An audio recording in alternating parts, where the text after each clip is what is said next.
辛苦先对着镜头跟新浪娱乐网友们打个招呼。Hello， 新浪娱乐的朋友们，大家好，我是王鹤棣。欢迎弟弟。那今天来到微博世界大会，有没有遇到一些新朋旧友？新朋旧友遇到不少，挺多的。我感觉你是属于那种社交分子、社交艺人。也不算吧，就是你碰到了就是朋友们，那肯定就自然而然的就会就是聊聊天啊、叙叙旧啊什么的嘛啊。聊到什么让自己特别开心的事儿？没有吧，就见到张老汉了，跟张老汉回忆了一下桃花坞，询问了一下近况，见上了付航，啊，也是叙了叙旧，啊。你们俩之前有一段缘分，你记得吗？记得，就今天那个在红毯前的那个采访也就是有聊到，就是他也演了我年轻时候的姥爷啊。你们俩彼此都记得这事儿。记得。那有没有关注今年一些就是脱口秀的节目？当然，就这个很难不关注到，就是冲浪的时候都能看到。感觉你也是脱口秀的爱好者。不算特别深度爱好者，但是就是会看嘛，而且就身边也有很多朋友是这方面的表演者，就比如智事儿啊，雪晴啊，他们都有讲脱口秀嘛，所以以前也看，现在也多多少少都会看。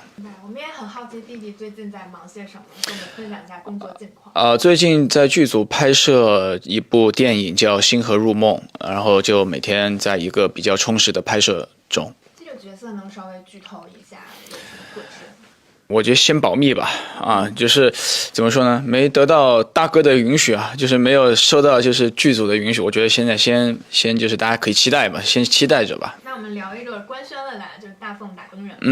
然后这个作品官宣以来受到很多关注和期待，可否先介绍一下这个许七安，他是一个怎么样的角色？许七安是一个非常有正义感、行侠仗义且热血笨蛋的一个少年吧。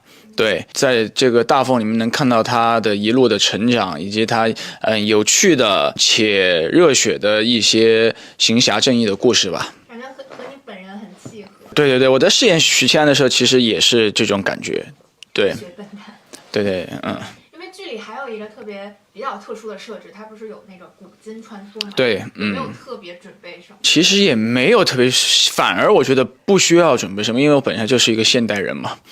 所以其实这次进到大凤拍摄的剧组，反而不会像之前拍摄古装剧的时候要去找回古装的那个表演状态和人物状态。这次反而就是以自己的一个比较松弛的状态和比较生活的状态进入到那个世界里面，就感觉真的是自己就是从现实生活中切换到了大凤的世界那种感觉啊，就更自然了。对，明白。那我们剧组氛围是怎么样的？我们剧组氛围就可以说是相当的好啊，而且很热闹。而且我们剧就是因为演员角色很多，所以演员也很多，然后我们大家就是每天在现场很热闹，然后聊天，然后一起创作，然后大家都非常沉浸在这个故事里面。下班了过后还会就是比如说一起聚餐啊什么的，反正就是整个拍摄的过程中，无论是工作还是生活中都很开心，很享受，这次跟小田 CV 合作有哪些特别的感受？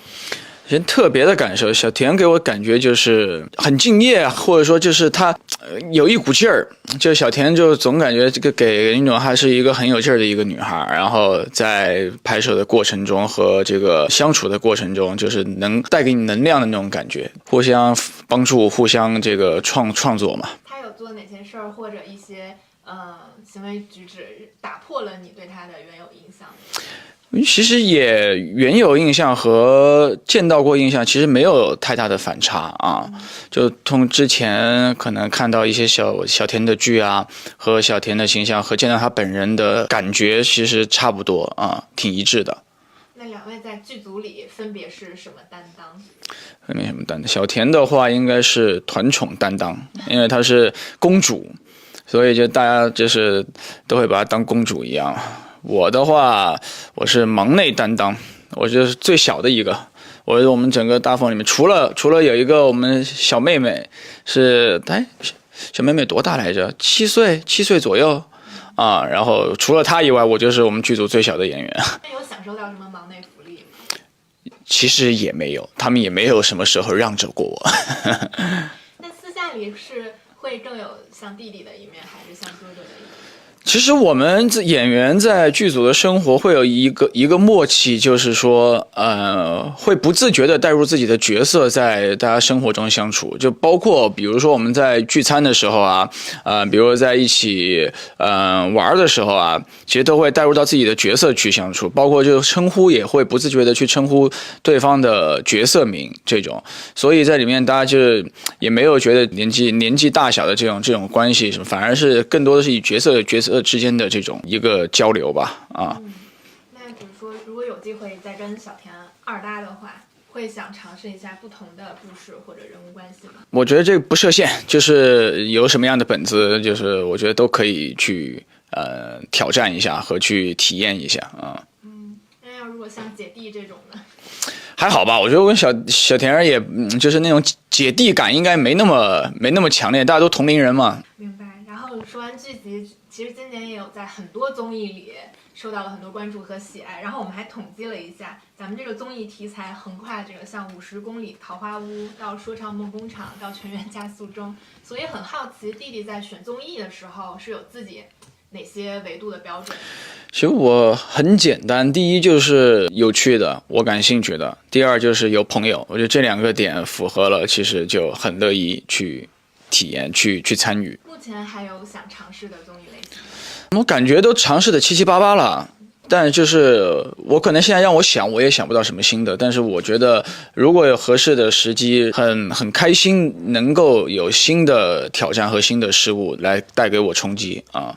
因为刚才也提到，像付航、智胜、雪琴，就都在脱口秀竞技的节目里，自己会想去尝试一把？那不会，在台下当个观众挺好的。大家也很好奇，你有今天加到付航的微信吗？哎呀，说到这儿吧。这事就挺尴尬的。我今天见到付航了过后，然后付航告诉我俩一直都有微信。老尴尬了，尴尬死我了啊！脚趾抠出一个别墅。已经发出了邀请是吗？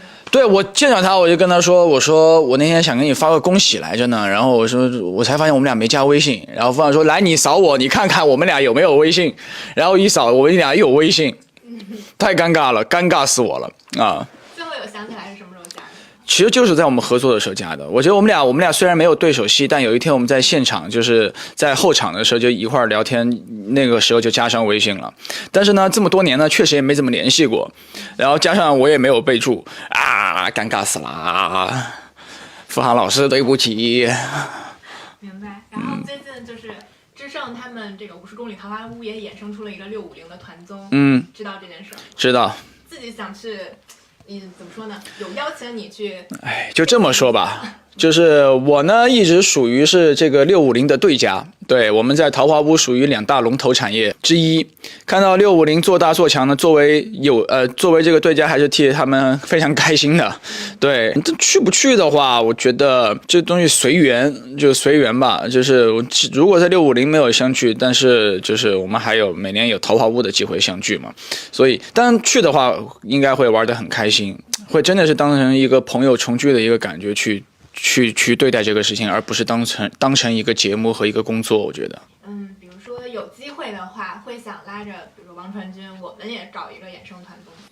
其实倒不是不行，但我们俩吧，确实也没啥才艺，没啥能力，就能干点啥呢？这也没想好啊。自己也没想好。对。那比如说私底下2人聚在一起，常常会干什么？就吃饭、聊天、吃喝啊。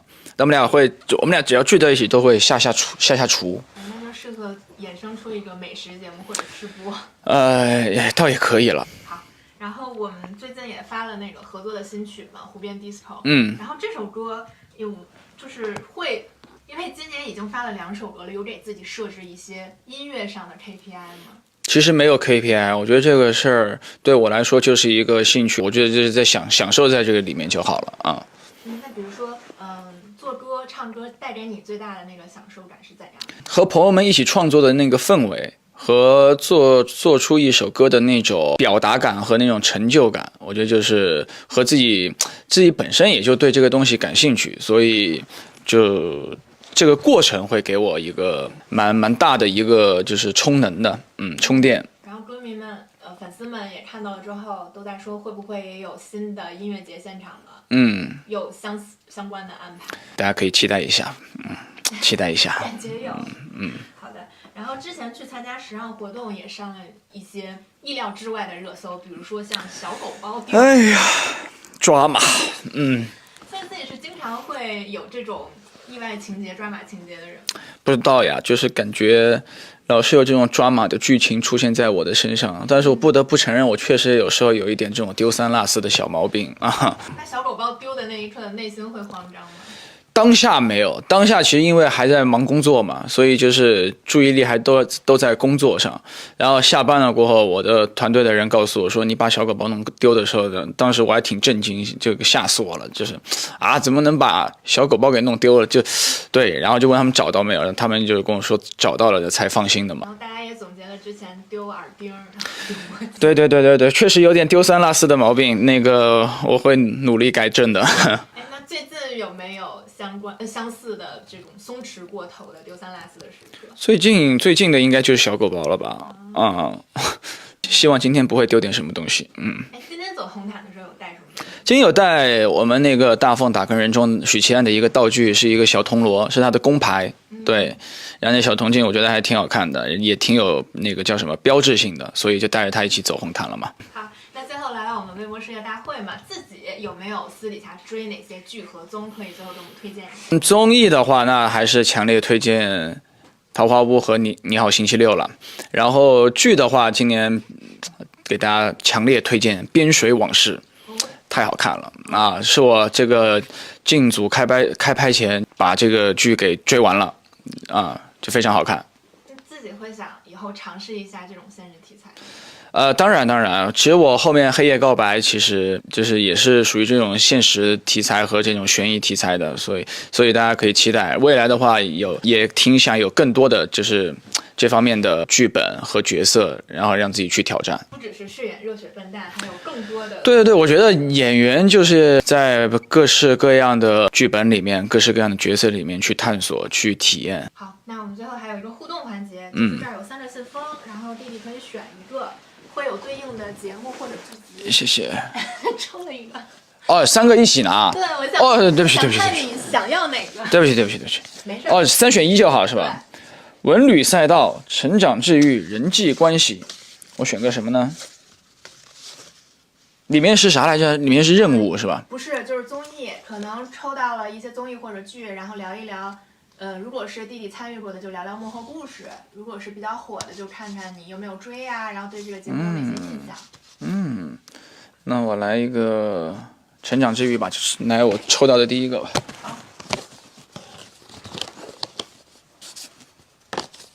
好。这是我们参与过的50公里桃花坞。聊啥来啥？这档节目会不会对你来说是很特别的存在？很特别。其实对我来说就是很有归属感的一个节目，因为自己也是第3年，我算是第3年参加这个节目了，算这个节目里面老人了。对，就是很有归属感。然后在里面其实带给我的人生的感悟还挺多的，在里面也认识到了军哥，然后丹妈，然后650的兄弟姐妹们，梦姐，就认识到很多好朋友吧。然后在那个环境里面和哥哥长辈们的相处，会让我吸收到很多的营养。然后在那个很神奇，就桃花坞在海口的，就那片海岛，对我们来说就是意义很非凡。就在那儿吧，老有一些就是不管是综艺之神的眷顾也好，还是说上天给的礼物也好，比如那种很美的晚霞，然后那种狂风暴雨和就是各式各样的东西，就会带给你很多平时可能在城市当中体会不到，或者说平时在繁忙的工作当中体会不到的一些感悟吧。感觉成为另一个故乡了，在那边。对，而且每次新的一季桃花坞回去的第一次的时候，那个感觉就非常好，非常美妙。然后就回去的那种感觉，跟回家的感觉其实一样。然后和身边熟悉的人又相聚了，然后又在一个自己熟悉的环境，然后又开始一段新的故事，就那种感觉会很美妙。而且就是中间又隔了1年，这1年大家又都有成长，大家都有就又有不一样的经历，然后在这个1年中，大家又互相彼此挂念，彼此联系一下呀，然后又到见面，就那种感觉就很好。但是另一面来说，它也是一档真人秀综艺嘛，也是那种24小时超长拍摄的，就是你身处其中的时候，会意识到这是一个节目正在拍摄吗？或者会给你带来一些压力吗？一开始，其实自己之前也有过就真人秀的这个经历，去了桃花坞过后呢，相对来说会算比较适应的，但是到了后面过后吧。